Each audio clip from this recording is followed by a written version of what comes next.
The important things that we need to know about healthcare is whether or not it works.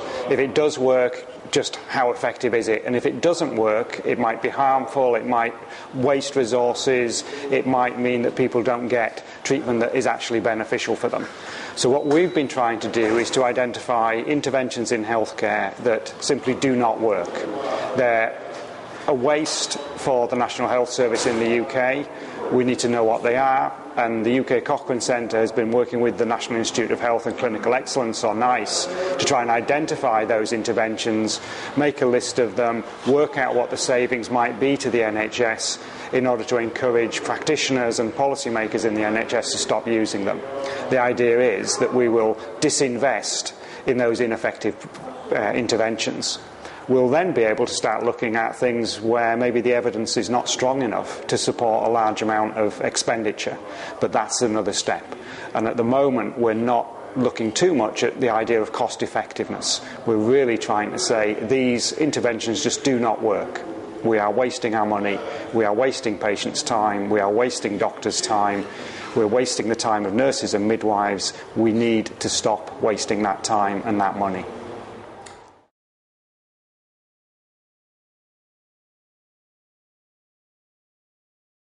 Alongside that direction? One of the things that changed from the original plan, originally there was a very naive hope that we would just be able to identify interventions that do not work and then almost remove them from the system. The reality is that if an intervention doesn't work, we need to know, is there an alternative? What is that alternative? And one of the things that has happened with the disinvestment strategy is that interventions that don't work might be cheaper than the ones that do work. And so the disinvestment strategy could, in reverse, actually lead to increased costs. But we definitely recognise that simply saying, this tablet doesn't work for you, you shouldn't continue taking it. The patient might still need some other treatment, and we need to identify what those effective treatments are and replace the ineffective with the effective.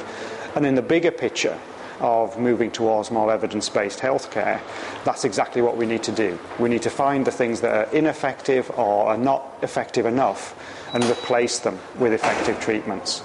That isn't the same as a disinvestment strategy. As I've said, it may actually lead to increased costs, but that's the reality of finding out what works and what doesn't work, and then trying to implement what works to improve healthcare.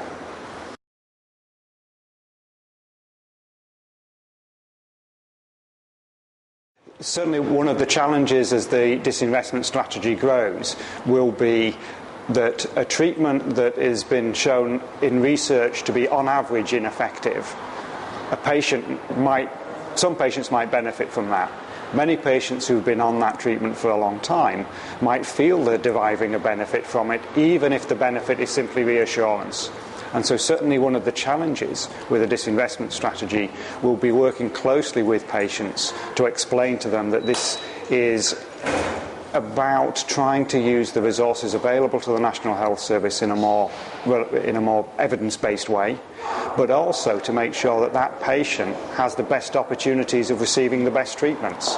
And they may well be receiving a treatment which they're quite comfortable with, but the benefits of that treatment may be zero, or they may even prove harmful to them in the long term. So we certainly need strategies to engage well with patients, to explain to them that this is not about saving money. This is about making sure that the healthcare that is delivered inside the National Health Service is actually effective healthcare.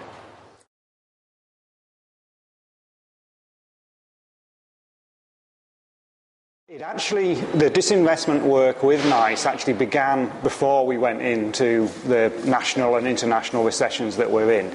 And it was on the basis of saying we need to spend the money inside the National Health Service in the best way possible. It's definitely relevant in a time of recession and financial.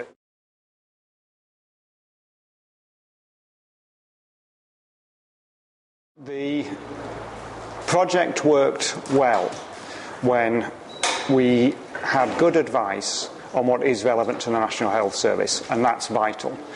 The way that we do the project is to look at Cochrane reviews and see what their recommendations and their implications for practice are. the majority of Cochrane reviews are probably not relevant to any individual country. The Cochrane reviews are done to have relevance to some countries of the world and occasionally to have relevance to all countries in the world. So the first thing I would encourage people to do is to make sure that whoever is involved in the project has a good idea of what are the common problems in health and what are the common interventions in healthcare in their country, so that they can quickly identify Cochrane reviews that are irrelevant to decision making in their country. And then they can focus their efforts on those reviews that are showing that an intervention doesn't work, and not waste their time looking at reviews that are not relevant to the setting that they're in.